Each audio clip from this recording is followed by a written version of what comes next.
Hoje, essa sessão de encerramento se faz também para homenagear, de forma inesperada, um especial companheiro, filho da casa, né? Filho da Faculdade de Filosofia e Ciências Humanas, pelo qual nós temos imenso orgulho, um dos grandes intelectuais que esse país teve, e que nos toca muito pessoalmente, ou seja, não é uma relação acadêmica apenas para nós, para muitos de nós aqui presentes, por exemplo, para Fernando Pérez, aqui presente, são relações de irmandade, né? Então, de fato, é muito especial para a Faculdade de Filosofia, para o Instituto de Psicologia, para o campus, para o Encontro de São Lázaro, homenagear hoje Carlos Nelson Coutinho. Nesse sentido, nós procuramos uma voz autorizada, uma voz que simbolizasse esses dois lados especiais da personalidade de Carlos Nelson, né, e que tivesse com ele um convívio, né, extraordinário. Nesse momento, nós encontramos no professor Marco Aurélio Nogueira a qualidade especial para fazer essa homenagem, registrando esse lado de produção acadêmica extraordinária, que caracteriza também a obra do professor Marco Aurélio Nogueira, assim como caracterizava a obra de Carlos Nelson, e de militância, porque essa conjunção rara entre qualidade acadêmica e compromisso e militância é o traço, creio, uma das virtudes de ser filho de São Lázaro, de ser do campus de São Lázaro, de ser da nossa faculdade, e, portanto, eu acho que essa conferência nos expressa especialmente. Eu convido assim, então, o professor Marco Aurélio Nogueira para a mesa. Todos conhecem o professor Marco Aurélio pelos seus trabalhos. Destacar como uma escolha, quase uma centena de artigos publicados em periódicos, mas eu não vou falar de currículo Lattes, aqui não é o Lattes que importa, importa artigos como a possibilidade da política, reflexões sobre Joaquim Nabuco. Eu queria destacar a parceria, né, que está registrada, a parceria de Marco Aurélio Nogueira, por exemplo, nas edições de Gramsci, né, que ele teve em conjunto com Carlos Nelson. Marco Aurélio, a casa é sua, esse é o espaço da UFBA, aqui agora, tomado pelo campus de São Lázaro. Eu vacilei um pouco, porque isso aqui tem uma forma de um trono, né? E, de repente, pode não ser o lugar mais adequado para um intelectual se sentar.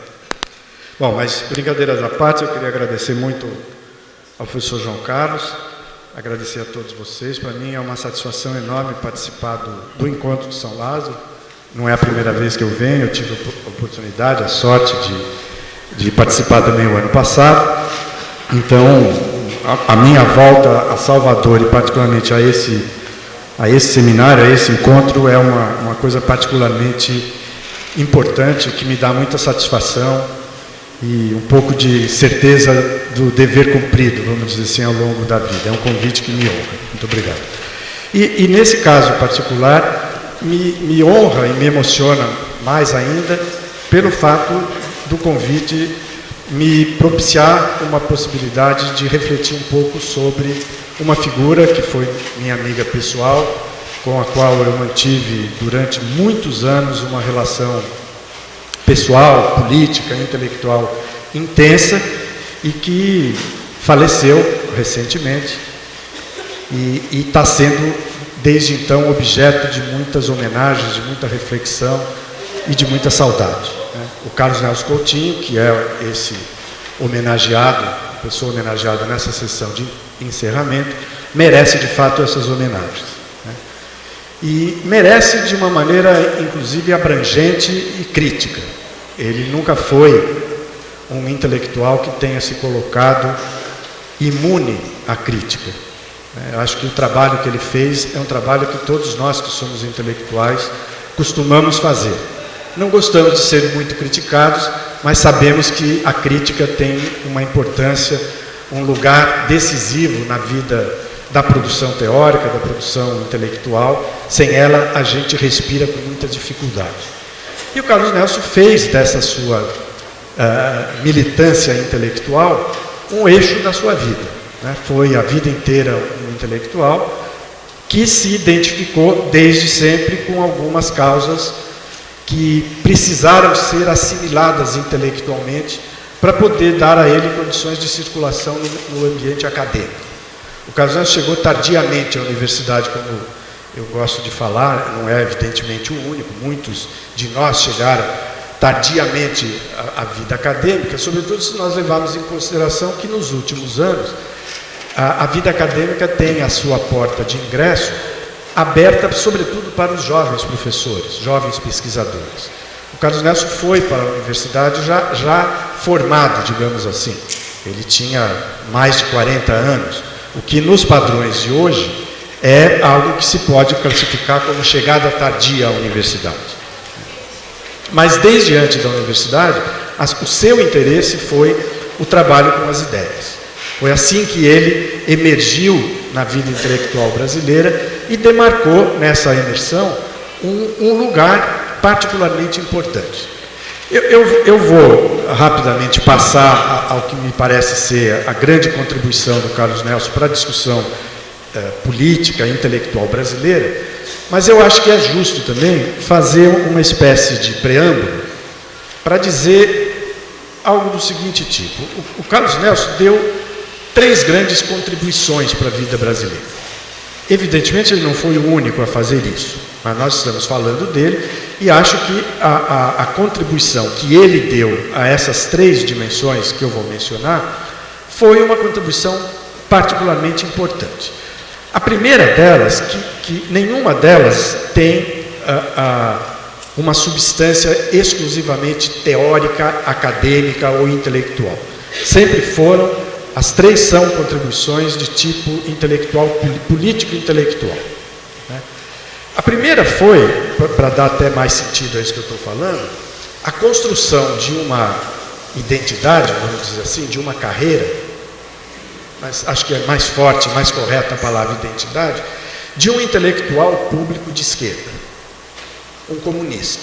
O Carlos Nelson sempre fez muita questão de se apresentar como comunista, um socialista, um seguidor das ideias de Marx, um trabalhador intelectual que fez do marxismo a sua praia e procurou, com o marxismo, explicar o mundo que ele via, no qual ele vivia. Então, a figura do intelectual público de esquerda é uma figura importante numa sociedade como a nossa, que ainda tem uma certa dificuldade de encontrar intelectuais públicos, de esquerda ou não de esquerda. O intelectual público é um recurso importante, decisivo para a sociedade. O Carlos Nelson foi um intelectual público. Ele não se isolou, digamos assim, naquilo que nós jocosamente costumamos chamar de Torre de Marfim. Ele foi à sociedade, ele foi discutir a agenda da sociedade, ele foi tentar contribuir da maneira que os intelectuais podem para o esclarecimento da agenda da sociedade, a agenda política, a agenda cultural, a agenda social da sociedade. Eu acho que essa é uma primeira contribuição. A segunda contribuição essa é de caráter um pouco mais intelectual no sentido da produção. Foi a organização das obras de Antônio Gramsci. Mais até do que o trabalho que o Carlos Nelson desenvolveu, junto com outras pessoas, no sentido de socializar o pensamento gramsciano no Brasil, o trabalho que ele desenvolveu para organizar e editar as obras de Gramsci foi um trabalho editorial, intelectual, político de primeiríssima grandeza. Acho que nós seremos sempre devedores a ele por esse tipo de trabalho que teve até um pouco da minha própria colaboração, a de Luiz Sérgio Henriques, que é o segundo que trabalhou junto com ele nessa obra, mas que foi devida basicamente ao empenho, à determinação, quase que à obsessão do Carlos Nelson. Se ele não tivesse posto essa questão na mesa e não tivesse dedicado uma parte importante do seu tempo, da sua vida, à realização disso, essas obras não estariam ao alcance do leitor brasileiro do jeito que estiver. Então, eu acho que essa também é uma contribuição importante. Poderia ficar horas falando por que é importante publicar as obras de Gramsci no Brasil, mas eu vou deixar apenas o registro, contando que cada um pode ter a sua explicação a respeito disso. E a terceira grande contribuição, sobre a qual eu vou me estender um pouco mais e em torno da qual eu organizei a minha intervenção aqui, foi o pioneirismo, se é que dá para falar nesses termos, que Carlos Nelson teve na introdução do tema da democracia nos ambientes de esquerda no Brasil. Nós temos que voltar para entender isso ao final dos anos 70, quando Carlos Nelson escreve um famosíssimo ensaio que foi publicado inicialmente na revista Encontros da Civilização Brasileira e depois publicado várias vezes em livros do próprio Carlos Nelson, um ensaio que se chamou A Democracia como Valor Universal.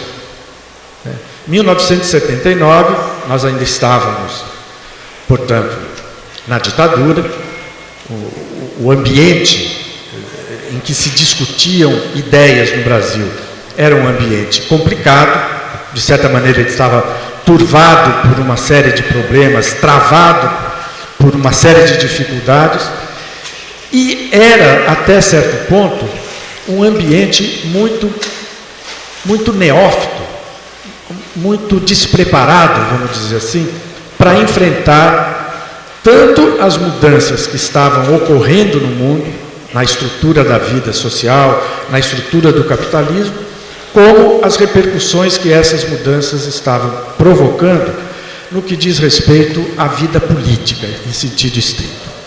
A discussão sobre a democracia era, no Brasil, feita de maneira enviesada pelo fato de que, para nós, naquele momento, se tratava de enfrentar a não-democracia, né? E ainda se vivia um pouco sobre os estertores, digamos assim, de várias tentativas de pensar o enfrentamento com a ditadura por caminhos não propriamente democráticos, né? Então, a esquerda brasileira ainda não tinha, digamos assim, se tornado sensível ao tema da democracia. Esse tema era forte na Europa.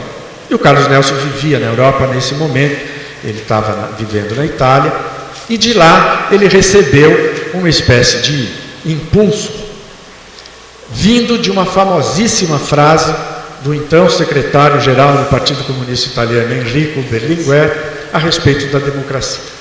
O Berlinguer disse algo mais ou menos assim: a democracia, para nós que queremos a transformação social, não é apenas um instrumento, é o objetivo principal. Não é exatamente isso, né, ao qual ele acrescentava. É o objetivo principal porque a democracia se revestiu nas últimas décadas de um valor que ultrapassa os interesses de classe, se tornou um valor universal.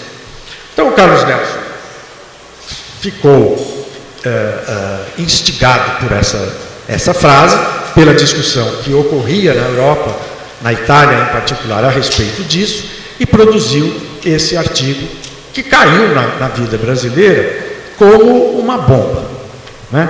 Produzindo um efeito extremamente impactante, né? Incomodando muita gente e fornecendo a outros tantos, que do meu ponto de vista foram a maioria, uma espécie de balão de oxigênio para reorganizar as suas próprias agendas pessoais, políticas e assim por diante. O Carlos Nelson escreveu esse artigo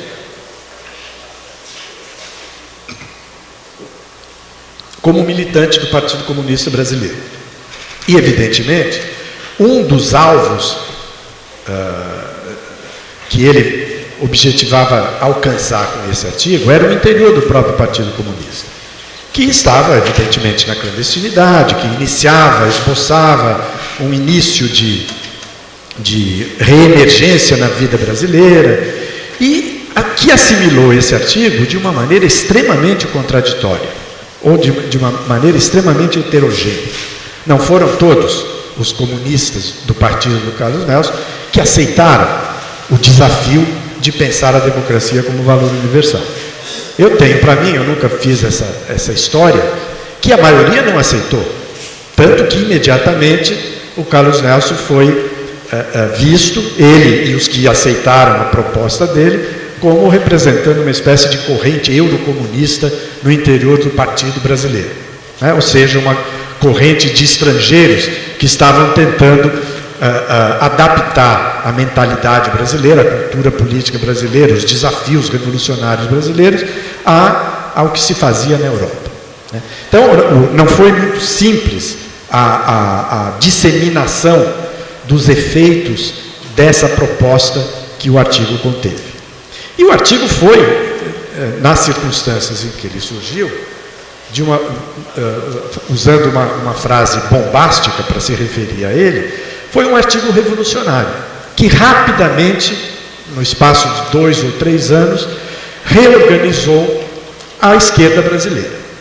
A esquerda brasileira, se nós fôssemos, creio eu, fazer uma historiografia dela, teria que ser pensada, a esquerda brasileira recente, como sendo uma esquerda antes e uma esquerda depois desse artigo. Não só, também não vamos exagerar muito na frase, não só por causa do artigo, mas do que ele teve de mérito de abrir uma discussão que estava até certo ponto represada na vida brasileira, a discussão sobre a democracia. Então, esquerda e democracia se tornam um par, se tornam uma dupla que dificilmente se pôde dissociar a partir de então.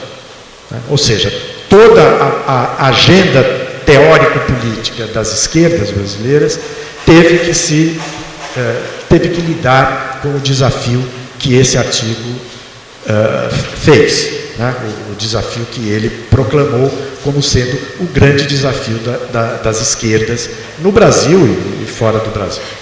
O que o Carlos Nelson, na verdade, queria dizer com tudo isso? Ele, na verdade, eu acho que existiam ali 2 preocupações básicas. Uma era uma preocupação de reposicionar o marxismo no debate de ideias. O marxismo nos anos 60, 70, talvez o marxismo ao longo do século XX, sobretudo por conta do stalinismo, vamos dizer assim, havia se distanciado muito como vetor de produção teórica, de produção intelectual, do mundo da política, da discussão política, e particularmente da discussão da democracia.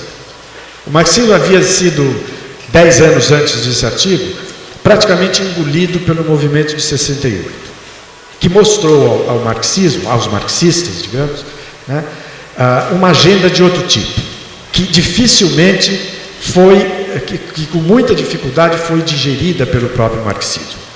A agenda das identidades, a agenda dos jovens, a agenda das mulheres, do movimento feminista, a agenda das questões não materiais, a agenda cultural. E o marxismo, nos anos 70, ainda não havia, digamos assim, ajustado as contas com essa sua defasagem. Não havia ainda, digamos assim, incorporado os temas do final do século XX. Ele ainda estava, digamos assim, com uma estrutura temática muito aprisionada ao primeira metade do século XX, ao século XIX, e fazia discussões que hoje em dia soam quase que patéticas, mas que nos anos 70 eram fortíssimas. E o artigo do Carlos Nelson, então, tinha essa preocupação. Tanto que ele começa, não sei se vocês se lembram do artigo, alguns, talvez muitos aqui seguramente o leram, fazendo uma afirmação a respeito do marxismo. O tema da democracia sempre foi, na história do marxismo, o tema central. E constrói os 2 ou 3 primeiros parágrafos dizendo que para os marxistas, para os grandes marxistas, sempre havia sido impossível discutir o socialismo sem passar pela democracia. Ele não vai a fundo nessa questão, não vai a fundo, por exemplo, no exame de como cada grande marxista decifrou o enigma da democracia, né? A expressão é do próprio Marx, o enigma da democracia, algo assim, né? Como que Marx, Lenin, Trotsky, Lukács, Gramsci haviam cada um a seu modo decifrado esse enigma, mas acabou, digamos assim, construir uma observação generalizante, dizendo que todos eles haviam lidado com o problema da democracia, uns mais, outros menos. E ele vai, entre os que lidaram mais e melhor, incluir Gramsci, que não era, naquele momento, o autor preferido do Carlos Nelson. O Carlos Nelson, em 1979, era muito mais lukácsiano do que gramsciano.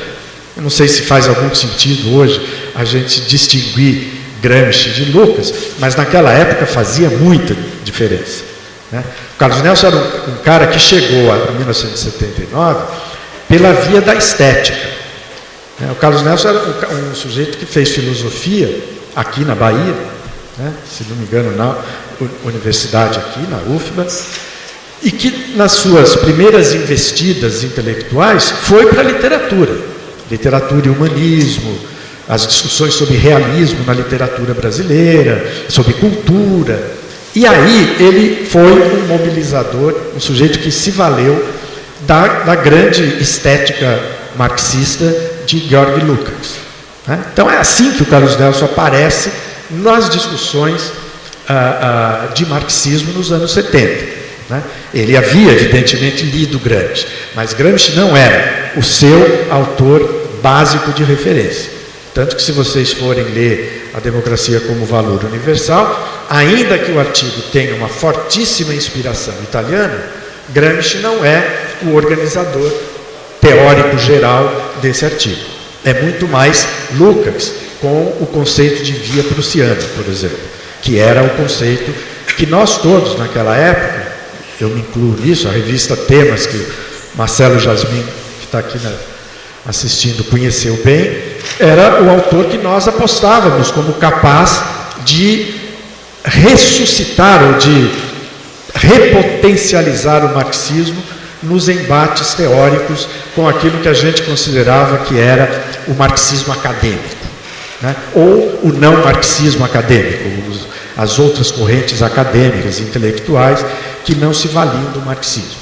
Nós não agitávamos os marxistas Lenin, etc. O nosso problema era Lukács, porque ele repunha o marxismo numa dimensão de sofisticação filosófica que parecia decisiva para fazer com que o marxismo voltasse a ser competitivo na batalha de ideias que estava rolando no Brasil, né, dentro e fora da universidade. Então o Carlos Nelson vai dizer, em primeiro lugar, que se tratava de trabalhar para dar ao marxismo o lugar que ele merecia ter na vida política e intelectual, e escolhia a porta de entrada para essa operação no tema da democracia. O marxismo não era hostil à democracia. E aqueles que desejassem, poderia-se dizer, na sequência do artigo, ser marxistas no final do século XX, teriam que assimilar a discussão democrática. Esse é o primeiro ponto. O segundo ponto era, evidentemente, um convite para que os brasileiros pensassem a democracia. Era toda uma parte substantiva do artigo é dedicado ao problema da democracia no Brasil, né? Como que nós, brasileiros, temos que tratar a democracia nos nossos enfrentamentos com a ditadura e com aquilo que virá depois da derrota da ditadura. 6 anos depois, em 79, 80, já se tinha uma certa certeza de que aquele regime se esgotaria com uma certa rapidez, já se discutia um pouco, já se tinham indícios de que algo estava superando a ditadura, né? E a questão da democracia tinha que ser de fato considerada. Primeiro, porque o convite para se pensar a democracia com essa matriz eurocomunista, vamos dizer assim, era um convite para que se projetasse as discussões num espaço de tempo não pré-determinado. Ou seja, a ideia que o artigo sugere é de que a conquista da democracia é, na verdade, um processo de democratização. De certa maneira, eu vou falar isso e pedir a compreensão de vocês, era uma ideia de uma construção lenta, gradual e segura. E eu estou dizendo que vou pedir licença, porque essa era a frase dos ditadores que queriam, digamos assim, reformar a ditadura, né? A ideia de que nós temos que fazer no Brasil uma transição lenta, gradual e segura é a ideia do ex-presidente Ernesto Geisel, né? Então, o artigo, evidentemente, não falava isso, mas era como se ele falasse. Tanto que, em muitos ambientes, o artigo foi recebido como um artigo reformista, uma proposta reformista, que de resto era a proposta efetiva do Partido Comunista. Era assim que as esquerdas brasileiras viam a posição do Partido Comunista. Não fazer o confronto aberto, não agredir além do que o movimento democrático poderia suportar, construir plataformas consistentes para fixar raízes democráticas, mexer com a cultura da sociedade, cuidar dos institutos da representação, aperfeiçoar os mecanismos de vida partidária, né? Tudo isso, digamos assim, era algo que requeria, e o artigo do Carlos Nelson vai insistir bastante nisso, um trabalho de longo prazo. Não aconteceria no curto prazo, né? E seguramente a derrota da ditadura não se faria da noite para o dia. Ela tinha que ser, como nós falamos hoje, trabalhada cotidianamente, né? E para isso, a ideia de democracia tinha que ser reinventada, né? Ela era algo que tinha que ser reinventada, não, tinha que ser levada ao pé da letra. A democracia representativa, liberal, tinha um valor não desprezível nesse movimento de luta contra a ditadura, né? Era algo que levava a discussão para o campo das alianças, que levava a discussão para o âmbito do parlamento, que apostava no valor intrínseco das eleições, ou seja, tudo aquilo que, passados os anos, foram se convertendo nos recursos que a sociedade brasileira encontrou para encurralar, vamos dizer assim, deslegitimar e retirar o poder da ditadura. 85, a República, Nova República, né, de Tancredo Neves, vai ser, de certa maneira, um passo democrático conciliador numa transição de longo prazo que, a rigor, nós ainda estamos experimentando, né? Nenhuma pessoa hoje no Brasil pode dizer que nós já estamos satisfeitos, já chegamos no ponto ótimo da vida democrática, né? Creio eu que seria altamente problemático uma afirmação desse tipo no Brasil de 2012 ou de 2013, o ano que vem, né? De resto, no mundo todo, esse é o mesmo tipo de problema, né? Então, o artigo tinha esses dois endereços claros: reposicionar o marxismo e fazer com que a discussão sobre a democracia se processasse de uma maneira realista, né, e de uma maneira processual, ou seja, com o qual, o modo esse com o qual o Carlos Nelson repensava ou repropunha o tema da revolução. Aí ele tinha um outro segmento ali no artigo dele, que era o segmento da esquerda mais à esquerda, vamos dizer assim. Aquelas correntes de esquerda que acreditavam que a revolução ainda poderia seguir parâmetros explosivos de mobilização de massa e de arranque, digamos assim, das mãos do Estado capitalista das verdadeiras alavancas do progresso social, né? Então, a ideia de revolução que há naquele artigo é uma ideia apresentada de uma maneira quase que ambígua, a ideia da revolução reformadora, né? Ou da revolução processual, que se faz mediante pequenas, grandes reformas que se acumulam, que se combinam e que vão construindo degraus de progresso social progressivamente, né, aos poucos. E o artigo, de certa maneira, alcançou o seu objetivo. Eu acho que nós, evidentemente, com muitas diferenças, felizmente com muitas diferenças, assimilamos aquela discussão.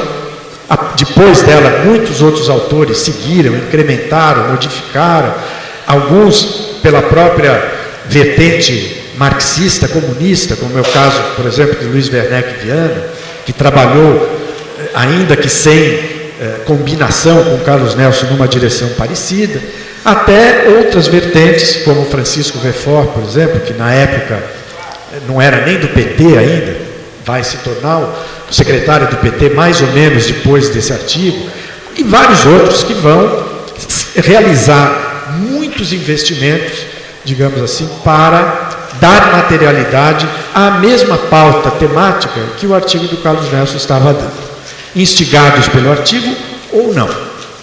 E de lá para frente, de 1979 para frente, o Carlos Nelson jamais se separou dessa discussão. Ele jamais se separou, primeiro por uma questão, digamos assim, da dinâmica da vida intelectual. Para explicar isso, eu uso o meu caso pessoal. Eu, há 2 séculos atrás, escrevi uma tese sobre Joaquim Nabuco. Em 1983 ela foi publicada. Eu defendi o meu doutorado com isso. De lá para cá, eu nunca mais trabalhei com Joaquim Nabuco, mas não tem um mês que passe que eu não seja convidado a fazer uma conferência sobre Joaquim Nabuco. Coisa que, inclusive, aqui o ano passado, exatamente. Quer dizer, uma coisa que, inclusive, me dá muito prazer, mas eu não continuei investindo energia intelectual em pesquisas sobre Joaquim Nabuco. Mas é uma espécie de marca, marca de nascença, vamos dizer assim. Eu nasci para a vida intelectual como um cara que estudou Joaquim Nabuco. E mesmo que hoje eu não tenha nada mais a ver com esse tipo de estudo, eu giro o mundo, exagerar um pouco, falando de Joaquim Nabuco. E ótimo, nenhum problema. O Carlos Nelson, por esse tipo de dinâmica, eu imagino que até o final da vida ele não teve um minuto de folga diante de alguém que escuta, Carlos, e aquele artigo teu, a democracia como valor universal, ele ainda continua, você ainda continua assinando embaixo daquele artigo, mas toda a tua trajetória parece uma contradição com aquele artigo. Eu mesmo tive a oportunidade de falar isso para ele. E eu estou inteiramente à vontade aqui, porque o Carlos Nelson era uma pessoa absolutamente bem-humorada, que poderia ouvir qualquer coisa, não tinha crise por causa disso. Eu várias vezes falei, o Carlos Nelson teve uma conduta partidária, por exemplo, errática. Ele era militante do Partido Comunista, um belo dia, foi uma trajetória parecida com a minha, aliás, num certo ponto, a gente se cansou do Partido Comunista e o Carlos Nelson foi para o PT. Naquele momento eu falei, Carlos Nelson, mas a gente passou a vida dizendo que o PT não era a melhor opção para o Brasil, nós do Partidão. Agora você pega e vai para o partido? Eu não posso viver sem um partido. Intelectual marxista tem que ter partido. Então, é o partido que tem, eu vou para o PT. Aí, alguns anos depois, ele sai do PT, porque ele considerava que o governo Lula não estava à altura do PT, e vai para o PSOL. Aí, naquele momento, eu falei, escuta, e aquele artigo de 79, que dizia da democracia progressiva? O PSOL parece que não trabalha nessa direção. Eu lembro de ter falado com ele. Mas aí a gente normalmente falava isso bebendo cerveja e rapidamente a gente começava a dar risada e acabava a conversa. A conversa ia para os bastidores, vamos dizer assim. Então, ele várias vezes ouviu isso dos amigos e particularmente dos inimigos, entre aspas, dos adversários. A literatura contra Carlos Nelson Coutinho, esse Carlos Nelson Coutinho da democracia como valor universal, é uma literatura vasta. Muitas pessoas que entraram nessa briga, que discutiram, que formularam. E diante dessa trajetória, o artigo ganhando um pouco de vida própria e aparecendo na trajetória do intelectual como um desafio permanente, né, uma coisa que o tempo todo estava querendo dialogar com o Carlos Nelson, eu acredito que ele não teve tempo, não teve cabeça, e a sua morte prematura lhe roubou um pouco do tempo, para fazer, digamos assim, uma visita a esse artigo a partir de 2012, de 2013. Ou seja, a partir desse mundo que nós estamos vivendo hoje, né? Quer dizer, como é que estaria a discussão socialismo-democracia ou a discussão marxismo-democracia em 2012? Né? O que nós, se quiséssemos continuar o trabalho que o Carlos Nelson inaugurou lá atrás, e que seguramente foi continuado, né? Mas se nós quiséssemos reescrever aquele artigo com o mesmo tipo de inquietação, com o mesmo tipo de programa, o que é que nós teríamos que dizer? Né? Eu não me proponho a fazer isso, nem aqui, nem fora daqui, né? Mas acho que algumas coisas a gente poderia seguramente lembrar, né? A primeira questão que sempre me vem à mente quando eu percebo que eu talvez gostasse de fazer essa investida, né, é uma indagação a respeito da vida que a gente leva. Né? Quer dizer, será que nós teríamos condições de escrever um novo A Democracia como Valor Universal hoje? Né? Será que ideias de valor universal, mesmo de democracia, são assim tão, digamos, transparentes a ponto de darem um título para uma pesquisa, para um artigo? Eu estou divagando, certo? Claro que qualquer palavra vale, né? Mas eu estou mexendo com conceitos fortes, né? E com propostas de pesquisa que também são fortes. Quer dizer, será que hoje, nesse mundo que nós vivemos, a discussão democrática flui bem? Está fluindo bem? Ela está, digamos assim, composta de maneira redonda? Ou seja, existem sujeitos na sociedade que podem segurar essa barra? A sociedade está organizada para vivenciar uma experiência democrática superior, mais bem armada? Eu sou muito pessimista em relação a isso. Acho que a sociedade não está preparada, ainda que não esteja inteiramente despreparada.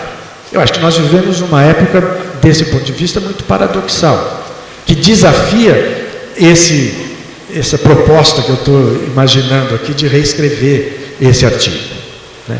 Porque eu acredito muito, acredito não é a palavra, o verbo certo, eu valorizo muito a metáfora do Zygmunt Bauman da vida líquida. Eu acho que ela é uma ótima metáfora. Eu acho que ela sugere uma leitura da realidade extremamente interessante e nos abre muitos caminhos intelectuais, muitas temáticas intelectuais. E acho que nesse modo de vida, a discussão política sofre muito mais do que outras. E a discussão da democracia é uma discussão eminentemente política. Óbvio que nós podemos fazer uma discussão da democracia exclusivamente como valor. E desse ponto de vista, da democracia como valor, da democracia como procedimento, né, eu acho que nós avançamos muito. Acho que a vida líquida, abusando um pouco dessa metáfora, é uma vida que favorece a democracia. Só que ela favorece especialmente a democracia dos indivíduos, né? Porque a vida líquida é individualizante.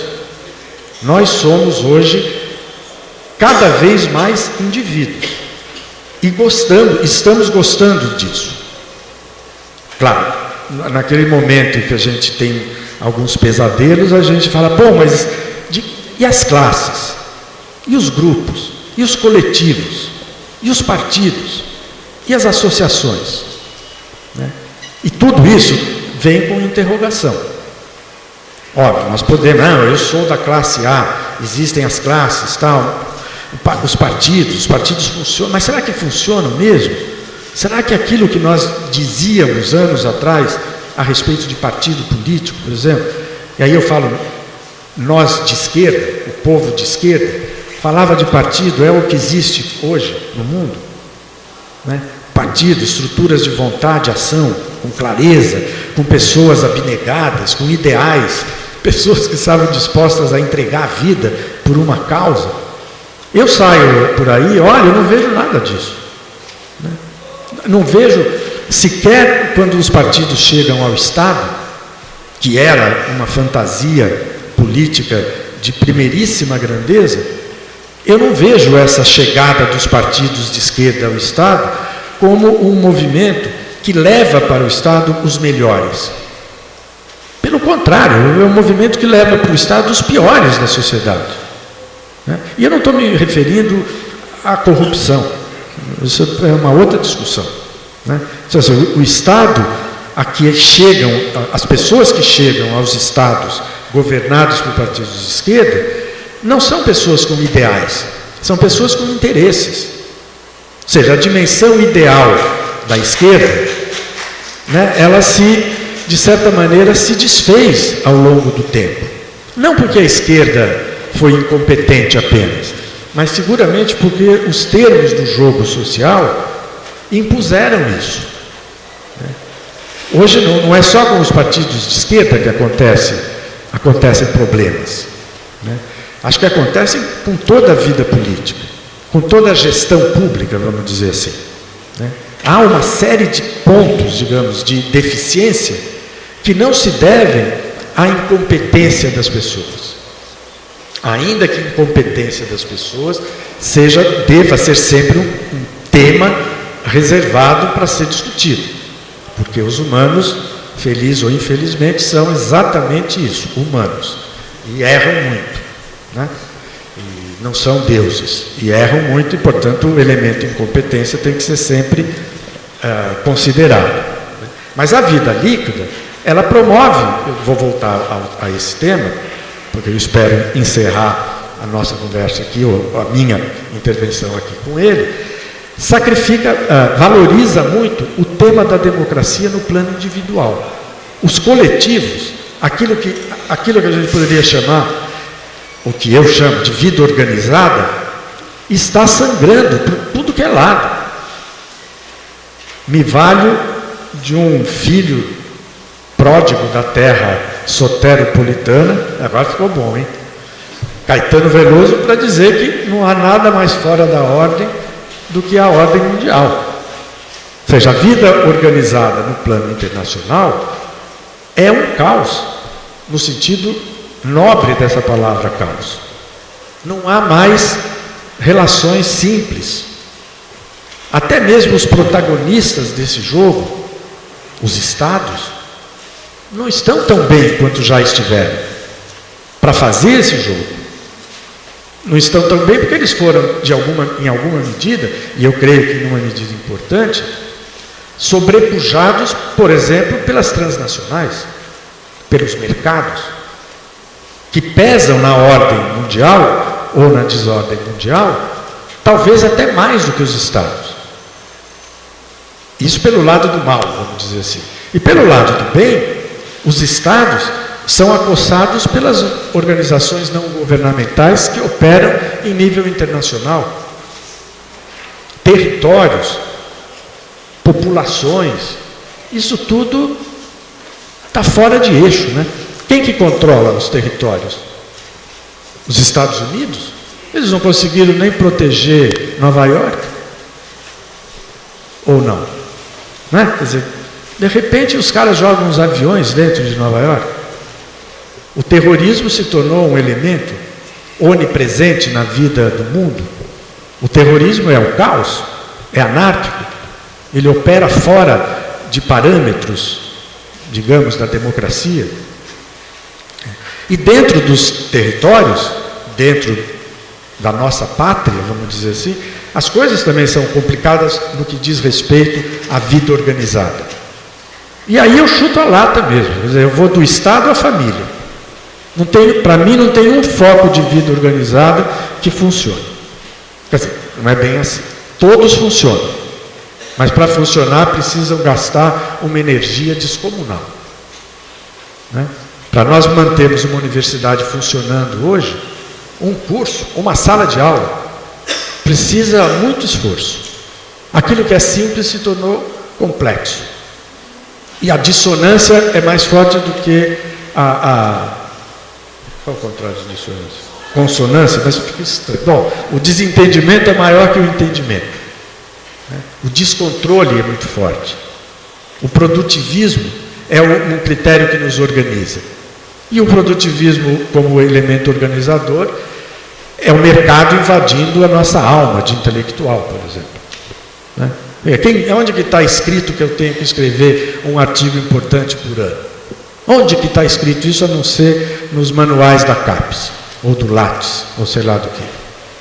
Que diabo de vida intelectual é essa? Não, se você é pesquisador, você tem que arrumar dinheiro para... Que é isso? Como? Pode ser que aqui na Bahia não seja assim, em São Paulo é assim, né? O cara vale muito quando ele tem um financiamento, quando ele tem não sei quantos artigos em Qualizar. Minha amiga Nete sabe disso aqui, né? Fomos numa comissão na CAPES para julgar isso, né? E não é que isso não tenha importância, tem importância, mas talvez isso esteja pautando demais a nossa vida e dificultando muito as coisas. Isso é vida organizada. Só estou falando disso para dizer que democracia sem vida organizada ela é um critério que avança com dificuldade. Nós temos sorte, nós que vivemos nesse momento, de estarmos vivendo em sociedades que estão se democratizando no chão da vida. Quer dizer, então, os processos de hegemonia democrática, por exemplo, são complicados, né? Porque os núcleos de poder têm pouco poder, né? Eles são mais retóricos e protocolares do que efetivos. E aí, tanto para a condução da vida em geral, como para a condução da vida superior, do Estado, né? Vai dizer, não, mas a presidente Dilma tem a caneta e quem tem a caneta é o rei. Isso é mentira. Isso pode ter sido na época do Getúlio Vargas. Hoje, ela esteve em Paris, vocês devem ter visto na televisão, dizendo, não há mais nada que eu possa fazer para resolver o problema dos royalties. Isso é um problema do Congresso. Ela não falou isso? Falou. Então, quer dizer, se a caneta dela fosse tão poderosa assim, ela assinaria alguma coisa lá, né? Tanto que no mundo que nós vivemos, os grandes estadistas estão em falta, né? Onde tem? Se a gente olha, põe um periscópio aqui, gira do sul para o norte, do leste para o oeste, não encontra nenhum estadista. Quem é estadista? Se alguém me apresentar um, eu aceito, mas eu não acredito que ninguém vai apresentar, né? Não, o Lula. Não, o Lula não é estadista. Desculpem, sei que vocês todos são admiradores do Lula. Eu, até certo ponto, sou também como um caso de estudo da política, né? Mas não se trata de um estadista, né? Estadista é uma coisa mais... Esses políticos poderosos, né? Que não precisam necessariamente depender de vínculos carismáticos com a população, né? O mundo está carente disso, em qualquer lugar do mundo, né? O Obama é um estadista? Sei, talvez seja o mais próximo disso, sei, né? É uma coisa que eu tenho uma certa dúvida. E o poder com menos poder é algo que tem a ver com essa vida líquida, né? Crise nas organizações. Eu gosto muito de brincar, até escrevi um negócio sobre isso, falar que nós vivemos numa época de sofrimento das organizações. Todas as organizações estão chorando, de dor, de sacrifício, extenuadas, impotentes, com descontentamento das pessoas. Todo mundo trabalha na universidade se achando o pior do mundo, né? Que está no pior dos mundos, né? E assim em todos os outros lugares. Todo mundo reclama, é uma choradeira permanente. Isso é sofrimento, né? A vida funciona? Funciona muito bem até, se a gente pensar. Só que o custo para esse bom funcionamento, esse funcionamento razoável, dependendo do caso, é muito alto. Custo em termos de pessoais, em termos organizacionais, em termos orçamentários, em termos intelectuais, o que a gente quiser. Então eu acho, e com isso eu vou terminando, que se nós fôssemos reescrever esse artigo,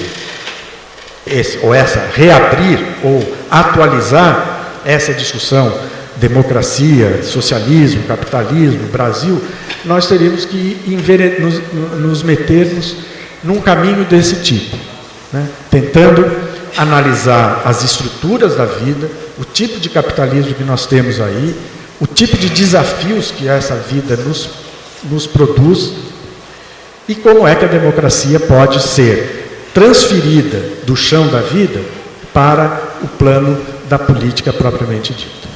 Eu acho que com isso eu espero ter cumprido a expectativa aqui do João, dos organizadores, e ter prestado uma homenagem ao meu querido amigo Carlos Nelson, que tem o seu lugar garantido na cultura brasileira e quem com ele pôde conviver tem uma serena condição de dizer que ele cumpriu bem o papel dele. Obrigado.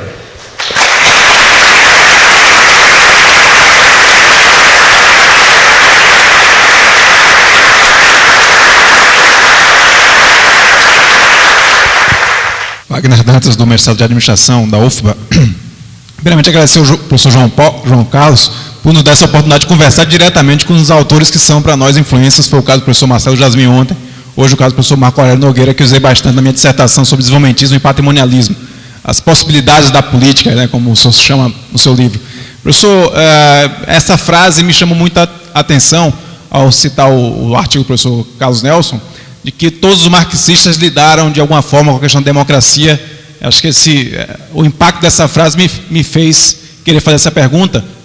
O professor Atílio Boron, no início do seu livro, Filosofia Política Marxista, ele entra nessa querela, se Marx teria ou não construído ou se proposto a construir uma filosofia política. Ele obviamente dá a resposta dele. Eu queria ouvir do senhor, se o senhor teria uma opinião a esse respeito, até que ponto nós podemos falar de uma filosofia política isso sendo base desta frase de que todos os marxistas de alguma forma lidaram com a democracia. Esse é o primeiro ponto. Uma segunda pergunta muito rápida é, no seu livro Estado para a Sociedade Civil, o senhor toca muito a questão de escolas de governo. As escolas de governo, o papel que as escolas de governo teriam nesse processo.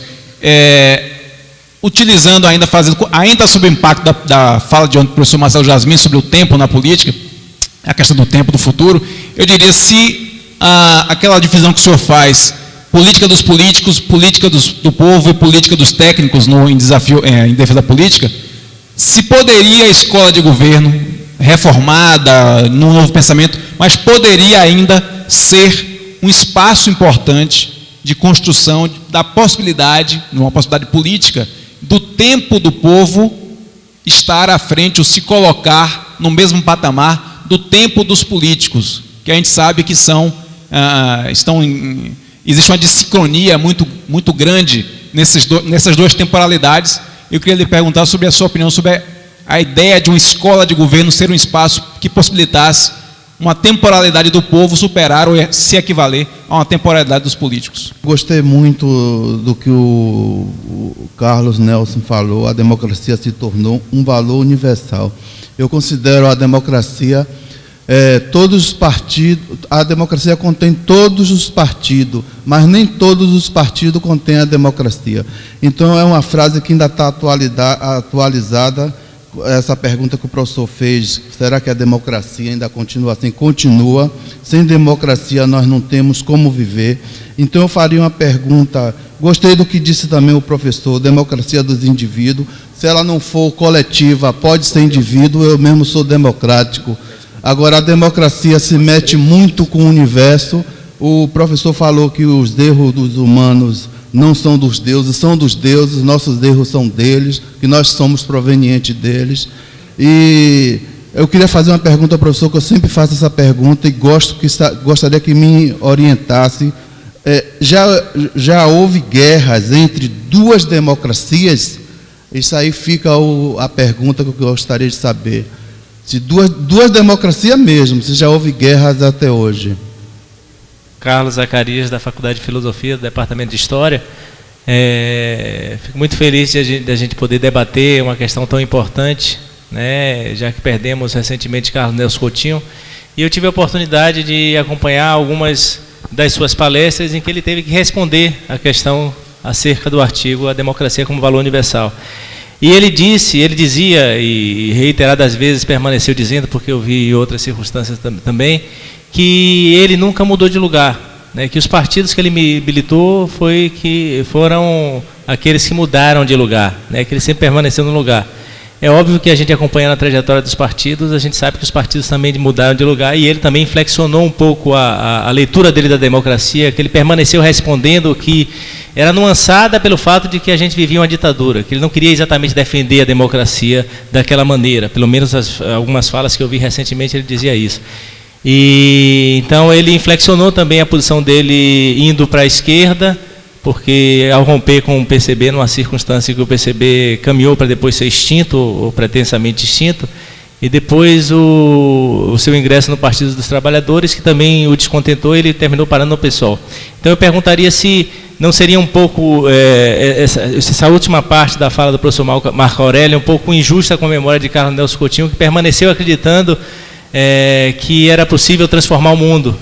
E, portanto, ele fazia das palavras de Gramsci, que falava em pessimismo da inteligência, otimismo da vontade, a sua maneira de enxergar e de continuar acreditando no coletivo e na possibilidade de mudar o mundo com o coletivo. Bom, eu vou já de cara pedir desculpa a todos os que perguntaram, porque, evidentemente, vai dar para fazer uma resposta muito rápida a respeito de problemas que são muito densos e muito complicados, né? E tentando seguir um pouquinho a ordem, eu acho que Marx seguramente tem uma filosofia política, né? E Marx tem uma teoria da democracia, né? Eu acho que o Marx talvez tenha sido, no século XIX, o autor que promoveu o mais importante encontro da democracia, da teoria da democracia, que foi o encontro da teoria da democracia com as classes sociais, né? E isso deu a ele um lugar de destaque no panorama das ideias políticas. Eu acho que há uma discussão forte no Marx a respeito da democracia, que não teve, digamos assim, uma conclusão adequada ao longo da vida do Marx, por uma série de problemas. Se você ligar o Marx a Engels e aos outros marxistas, particularmente ao Engels, há uma discussão fortíssima do Engels, por exemplo, a respeito da importância da representação política, das eleições, que não há no Marx até 1883, quando ele morre. Engels viveu um pouco mais de anos e pôde, digamos assim, enfrentar questões que talvez o Marx às quais Marx talvez tivesse respondido da mesma maneira. Então eu acho que é adequado. O tema é adequado colocar o Marx nesse plano da filosofia política e particularmente da teoria democrática, né? A questão das escolas de governo, eu também vou responder muito sinteticamente, porque você sabe, é uma discussão que tem várias entradas, a gente pode fazer de várias maneiras, mas que eu resolveria, ligando essa discussão ao modo como você a propôs, que é o seguinte: se é razoável a gente separar a questão da política, né, dos sujeitos da política, como entre técnicos, políticos e cidadãos, nós não podemos achar que cada um dessas vertentes tem o mesmo peso, não é um terço, um terço, um terço. A minha expectativa é de que a política, o modo cidadão de fazer política, comande as outras duas, né? Ou seja, que a cidadania seja a praia comum de técnicos e de políticos, né? Eu tento deixar isso claro no texto que eu fiz essa distinção, que eu acho que é uma distinção legal para a gente discutir as coisas, acho que tem um certo sentido, sobretudo numa época em que a técnica invadiu tanto a vida da cidadania, a vida da política, né? Sendo correto isso que eu estou falando, não são apenas as escolas de governo que podem promover essa prevalência do cidadão sobre o técnico e sobre o político. É todo o aparato educacional e cultural da sociedade. Porque a cidadania, evidentemente, é uma questão, digamos assim, de ordem material, né? De você ter aparatos, de você ter institutos que garantam, que façam, que traduzam os direitos de cidadania efetivamente. Mas a cidadania também é uma questão de cultura, né? Uma cultura de direitos é uma cultura poderosa, e ela tem que ser construída não exclusivamente ou não predominantemente pela via do sistema escolar, né? Mas seguramente o sistema escolar joga um peso importantíssimo nisso. E aí, por sistema escolar, eu valorizo, incluo tudo. Isso, para mim, é parte do sistema escolar. Conferências, debates, é tudo parte do sistema escolar. Escolas de governo, que não são escolas da rede de ensino, né, são operações de outro tipo, são, desse ponto de vista, importantes, e acho que vale muito a pena jogar fichas em coisas como escolas de governo, né, em todos os lugares que a gente puder. Guerras entre duas democracias, eu não tenho agora de cabeça, mas, se não me engano, essa é uma frase de um famoso teórico de relações internacionais anos atrás. Diz assim: existem guerras entre estados de vários tipos, mas nunca existem guerras entre estados democráticos, entre dois estados democráticos. Eu acho que tudo, eu prefiro acreditar nessa frase. Eu acho que eu sou uma pessoa que prezo demais a democracia. Acho que a democracia é o critério a partir do qual os humanos poderão se reencontrar plenamente com a sua própria humanidade, né? Sendo assim, eu acredito que o dia em que o mundo for composto por estados democráticos, e aí eu dilato o conceito, por empresas democráticas, por pessoas democráticas, por organizações democráticas, as guerras estarão sanadas. O ideal da paz universal, da paz eterna do Kant e do Abbé Saint-Pierre, lá do século XVII, estará alcançado, né? Agora, esse é um terreno escorregadio, porque nós não temos um sistema métrico para medir se um Estado é democrático, quanto ele é em comparação com outro, né? Então, a guerra entre palestinos e israelenses pode ser uma guerra entre estados democráticos hoje, dependendo do modo como você valoriza e define democracia, né? Agora, é evidente, essa é uma discussão que não tem fim. Em princípio, eu acredito, como você, creio, né, que estados democráticos não têm por que fazer guerras entre si. Aliás, não tem por que fazer guerras entre si, nem contra outros, né? A democracia é um critério de resolução de conflitos que exclui a guerra. Agora, é só isso, não dá para ir muito além disso. E quanto à eventual injustiça que eu tenha cometido com o Carlos Nelson, eu acho que eu não cometi. Primeiro, porque eu não disse que o Carlos Nelson mudou de posição. Eu disse que ele mudou de partido. E ele mudou de partido sempre em busca de um abrigo que desse a ele condições de ser intelectual comunista íntegro, né? Ele era uma pessoa que acreditava que o partido era uma ferramenta de ação importante. E ele mudou, acho que ele falou mesmo isso, eu concordo com você, concordo com ele, porque ele considerou que os partidos ficaram piores do que quando ele os conheceu, né? Então, por isso ele tinha que mudar. Eu também mudei de partido, só que eu saí de um partido para nenhum partido. É uma mudança também, né? Então, ele mudou de um para outro, de outro para outro, e talvez continuasse mudando em busca do partido perfeito, vamos dizer assim, ou do melhor partido. Talvez seja isso que nós devamos fazer, né?